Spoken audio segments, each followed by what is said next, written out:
They took the songs but forgot who sang them. They wore the hat but forgot who rode first. They served the food but forgot who cooked it.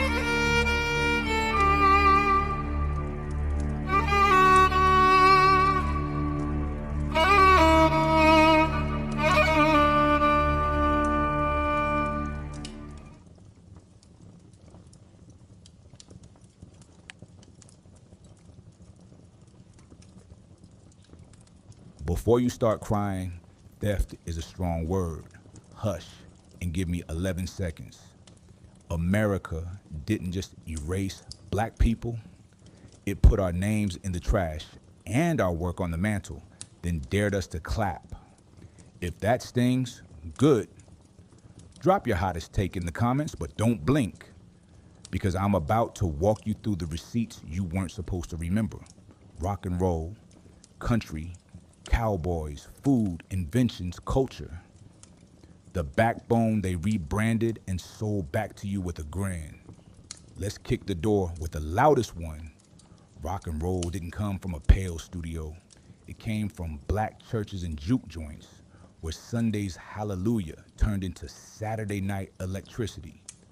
Call and response, blue notes, sanctified hand claps, field rhythms. You can hear the choir in the guitar. You can hear the moan in the mic. DJs learned the sauce from black records, then radio mapped it onto new faces. Labels scrubbed the album credits like stains, handed the crown to whoever looked safe on TV, and told the originators to tune in and feel blessed. Whole sound lifted, signatures muted. If your blood is heating up, good. Type the first black artist your parents put you onto, because somebody's kid needs to see that name right now. Country next. You think twang grew in a silo by itself? Pick up a banjo.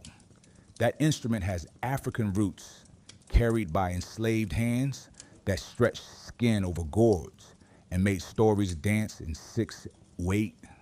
Fiddle tunes sat beside blues patterns, spirituals laced harmony through front porch melodies, and the two-step learned to swing because black bands showed it how. String bands with black pickers set the table. Then came the marketing men, call it hillbilly, scrub the faces, cross out the teachers, and cash the check. The sound didn't change. The credit did. That's the trick. Rename the river and pretend the source moved. Cowboys. Tell the truth out loud. After the Civil War, as much as a quarter of the cowboys riding night herds and busting broncs were black. Range hands, trail cooks, ropers with hands like iron and eyes that could read weather. They slept under the same sky, took the same risks, and wrote the same West with dust and rope. Then the dime novels and studio lots arrived. Black cowboys turned into shadows, comic relief, or vanished entirely. The hat stayed. The faces changed. America kept the swagger. Ditched the men who taught it to walk. Open your mouth and taste the part they could never hide because your kitchen kept snitching. Food. The South is a black archive spelled with pots and patience. Techniques pulled from West Africa, okra stews, rice mastery, Benici, slow braises, folded into new soil and made comfort out of survival. Enslaved chefs ran plantation kitchens and wrote American menus without a pen. Barbecue pits perfected low and slow, while smoke told stories across counties. Soul food didn't happen by accident. It happened by genius under pressure. Then, magazine covers handed elevated versions to folks who learned the recipe last week and forgot to learn the names. Inventions and everyday brilliance stitched into the country like hidden thread. Traffic lights and gas masks improved by black minds that the patent office met with side eye. Cooling systems, home security, blood banks, heart surgery techniques, farm machinery tweaks, cosmetics for dark skin, sound equipment that made stadiums quake. Whole safety nets and comfort zones built by people America filed under miscellaneous. When it was time to award plaques, committees caught amnesia. When it was time to roll out products, marketing used our style and someone else's smile. Now breathe and step into the human rooms where this theft actually happens. A black guitarist teaches a lick behind a roadhouse. The white band leader learns it, the record company steals it, and the paper prints a photo that leaves the teacher out of frame. A black seamstress stitches a pattern that becomes fashion. A runway steals the silhouette, and the caption says, fresh. A black cowboy rides clean through a rodeo, and the poster for next year forgets him entirely. A black cook seasons a pot so right, the mayor asks for seconds, then a restaurant across town sells her recipe with his name on the menu. You've lived this. Your uncle has lived this. Your grandmother rolled her eyes at this and fed a table anyway. Why does this keep working? Because America rewards repackaging more than roots. It turns origin into novelty and novelty into brand. It hands a megaphone to the borrower, then tells the inventor to use their inside voice. Media repeats the remix until your own memory feels impolite. You start doubting your receipts, second-guessing your elders, and making peace with a story that parks you at the edge of your own house. That's not just erasure, that's control. We're not begging for crumbs. We're restoring credit. So let's mark the map, quick and clean, with scenes you can point to when somebody pretends they can't hear you. A crowded black church, tambourine ringing, preacher's cadence teaching a generation how to write a beat. Oh, rock and roll's skeleton right there. A front porch where a banjo and a fiddle braid harmony while elders stomp time. Country's ribcage, a dusty trail at dusk, a black hand flips a lariat that sings in the wind. Cowboy truth, not costume. A kitchen where a woman in a head wrap turns greens, rice, and smoke into home. American cuisine's heart. A workshop where a black tinkerer files a gear until a machine finally behaves. Progress, paying attention. Here's where the series writes itself and the comments catch fire. Each episode pulls one lane into focus and returns the name tags they lost. Rock and roll, spotlight, the unsanitized Church to Chitlin Circuit pipeline, the studio swaps, the cover song hustle, and make people say who really taught the nation to move. Country, trace the banjo from Africa to Appalachia, highlight black string bands, and force a playlist that refuses to pretend twang is colorless. Cowboys, put Nat Love and Bose Ecard on the poster. Ride with modern black ranchers and make the myth honest. Food, teach technique the way your auntie did. Show the hands, explain the why, then drag the receipts when a chef calls it new. Inventions, bring the diagrams, show the prototypes, tell the fights at the patent desk, and list the things we take for granted that were born from black patience and problem solving, culture, hairstyles, slang, dance, fashion. Chart the path from backyard to boardroom and watch the denial crumble. Why it matters to you right now, especially my elders. When you put the credit back where the labor lived, you stop asking permission to be excellent. Your grandkids stop apologizing for their own taste. The church band stops softening the shout that built a genre. The cook stops hiding a recipe like a shame and starts publishing a book. The rancher stops being a curiosity and starts being a template. The student stops saying, I'm just, and starts saying, we built. Pride isn't a sin when it's a receipt. Push the stakes, because comments run hot when truth hits the wallet.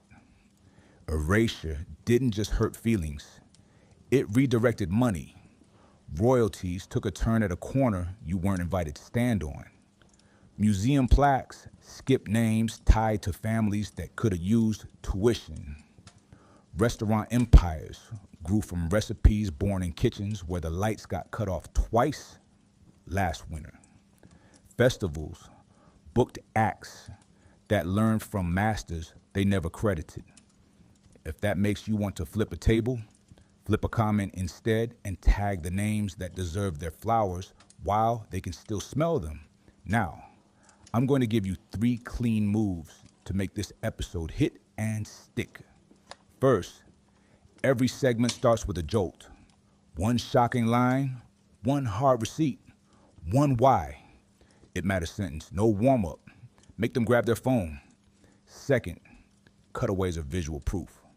Archive photos, lineages, quick side-by-side audio, a map with a bright line from Black Sauce to mainstream stage. Keep them short, keep them punchy, never lose the voice. Third, end each lane with a question that makes denial feel silly. Name 1 black country picker your playlist owes money to. Which dish in your family never got the cookbook credit and who cooked it? Drop the black cowboy your granddad swore wrote cleaner than the movie star. Time to bring the voice you asked for. Uncle at the cookout. Spicy but grounded, talking like he's sliding you the truth between ribs and laughter. You know this tone. It lives in your family. Ready? Here's your sandwich. America loves the sauce but hides the chef. It'll eat your ribs, hum your chords, rope your steer, plate your stew, file your patent, twist your slang, and then swear it made dinner from scratch. Not today. Today, we slide the plate back and say, name the cook. We walk on the stage and say, name the band that taught you that lick. We step into the arena and say, name the writer who showed you that seat. We stand in the kitchen and say, name the hand that salted that pot. We open the toolbox and say, name the mind that fixed that jam. Watch how quiet the room gets when the roll call starts. Good. Slide your chair closer. We're building a habit right now, naming names while the music is still playing and the stove is still hot. Start with the stage. Credits roll wrong on purpose. Fix them in your mouth. Say, Sister Rosetta Tharpe, when that guitar screams like Sunday morning caught fire. Say, Big Mama Thornton, when a swaggering cover steals a growl it didn't earn. Say, Chuck's duck walk and Little Richard's piano like a freight train, when the TV tries to hand you a softer version with the edges sanded off. That's not nostalgia. That's repair work you can do with your tongue. Shift to the porch. A banjo line bends sweet, and you can hear a river far from Appalachia humming under it. That hum is a crossing, not a coincidence. Say, Leslie Riddle, gathering songs door to door, teaching lines that built catalogs other men cash. Say, DeFord Bailey, blowing a harmonica big enough to fill a hall. Then watch how the invitations dry up, right when the applause gets comfortable. This is how the switch happens. Study with us. Shine without us. Repeat. Not today. Saddle up again because the West is still trying to dodge our shadow. Say, Nat Love with ink on paper, telling his own saga so nobody else gets to thin it. Say, Bose Ecard, riding with Charles Goodnight and getting a rock carved in his honor because the man knew who kept him alive.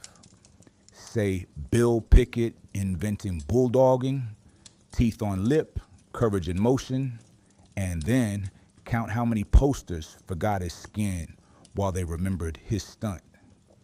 The cattle didn't care who roped them, the ledger did. Open the kitchen door and let the steam slap your face. A hand tosses rice until every grain stands separate like a choir in tune. That's knowledge ferried from West African fields to Carolina marshes with nothing but grief and genius for luggage. Say the gula gishi, people by name when you bite into a plate that tastes like tide water and patience. Say Texas barbecue's backbone came from folks who learned to make tough cuts sing because choice cuts weren't offered. Say the pit master who stoked coals all night for a feast that fed the town and never made a magazine cover because her aprons didn't fit the ad buyer's fantasy. Workshop time. Picture a desk scarred by trial and error. A sketch turns into a prototype, turns into a working breath of relief for a city that needed it yesterday. Say Garrett Morgan when a stoplight saves a child. Say Frederick McKinley Jones when a refrigerated truck keeps milk from turning and turns a nation of seasons into a nation of shelves. Say Madam C.J. Walker when a mirror finally smiles back and the factory payrolls a neighborhood. Say Granville Woods when a whistle's timing means two trains pass instead of kiss and explode. These aren't trivia answers. These are public safety and private dignity with black signatures. Slide into the dressing room where trends are born on carpets, not catwalks. A stitch hits the waist just right. A line drops on a shoe and turns a walk into a glide. A braid pattern maps heritage onto a scalp like cartography you can touch. Street photographers come hunting, turn living rooms into lookbooks, and then somebody's runway discovers what Easter Sunday already proved decades ago. The timeline isn't an accident. It's a ladder, and the first rung keeps getting cropped out of the photo. Now, I'm putting you at a table with an older cousin who refuses to let lies survive dessert. He points his fork for emphasis. Stop saying influenced by, say started by, say built by. Influence is a hat tip. Origin is a deed. He's right. When you adjust that one word, money and memory start walking home together. That's the series you're building. Deeds, not hat tips. Take this on the road.